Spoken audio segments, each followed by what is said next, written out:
பிரதமர் நரேந்திர மோடியை சந்தித்திருக்கிறார் மாநிலங்களவை எம்பி கமல்ஹாசன். இது தொடர்பான கூடுதல் விவரங்களுடன் இணைகிறார் எமது செய்தியாளர் ரமேஷ்குமார். ரமேஷ்குமார், வணக்கம். இந்த சந்திப்பின் பின்னணி என்ன? இது தொடர்பாக கமல்ஹாசன் தெரிவித்திருக்கக்கூடிய கருத்துகள் என்ன?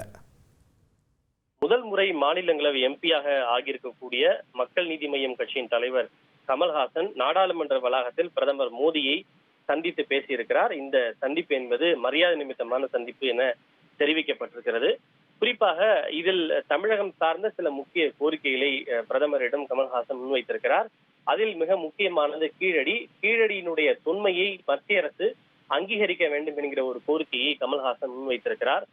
இது தொடர்பாக கமல்ஹாசன் விடுத்துள்ள அறிக்கையில் ஒரு கலைஞனாகவும் தமிழ்நாட்டின் பிரதிநிதியாகவும் பிரதமரிடம் சில கோரிக்கைகளை வைத்திருப்பதாகவும் அவற்றில் முக்கியமானது கீழடி என தெரிவித்திருக்கிறார். தமிழின் தொன்மையை, தமிழ் நாகரிகத்தின் பெருமையை உலகிற்கு உரக்க சொல்லும் தமிழர்கள் எடுக்கக்கூடிய முன்னெடுப்புகளுக்கு பிரதமர் மோடி எப்போதும் உறுதுணையாக இருக்க வேண்டும் என்கிற அந்த கோரிக்கையும் பிரதமரிடம் விடுத்திருக்கிறார். கீழடி ஆய்வு குறித்த அந்த அறிக்கையை மத்திய அரசிடம் சமர்ப்பிக்கப்பட்டிருந்தாலும் அந்த அறிக்கையை மத்திய அரசு இன்னும் ஏற்று வெளியிடவில்லை. எனவே அவற்றை ஏற்று வெளியிட வேண்டும் என்ற கோரிக்கையை தான் பிரதமரிடம் கமல்ஹாசன் முன்வைத்திருக்கிறார்.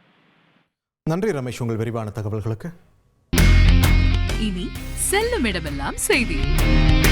தந்தி டிவியின் வாட்ஸ்அப் சேனலை ஃபாலோ பண்ணினா செல்லருக்கும் இடமெல்லாம் செய்தி. இதோ QR கோட் இப்பவே ஸ்கேன் பண்ணுங்க, ஃபாலோ பண்ணுங்க.